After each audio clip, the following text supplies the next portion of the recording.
রাসূলুল্লাহ সাল্লাল্লাহু আলাইহি ওয়াসাল্লাম বলেন, আল্লাহ রাব্বুল আলামিন 100 ভাগ তার রহমত করেছেন। আল্লাহর রহমত 100 ভাগ। এই 100 ভাগ রহমতের থেকে আল্লাহ রাব্বুল আলামিন 1 ভাগ রহমত দুনিয়ার জিন, মানুষ, চতুষ্পদ, জানোয়ার, কীট পতঙ্গ সবার মধ্যে ভাগ করে দিলেন। এই 1 ভাগ মহাব্বতের কারণে পশু তার নিজের বাচ্চাকে ভুলে না, মা সন্তানকে ভুলে না, বাবা সন্তানকে ভুলে না, বন্ধু বান্ধবকে ভুলে না।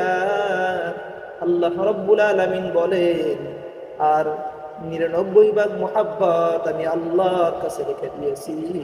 কিয়ামতের ময়দানে আমি আল্লাহ রাব্বুল আলামিন এই 99 ভাগ রহমত দিয়ে কিয়ামতের দিন মানুষের উপর রহমত করব।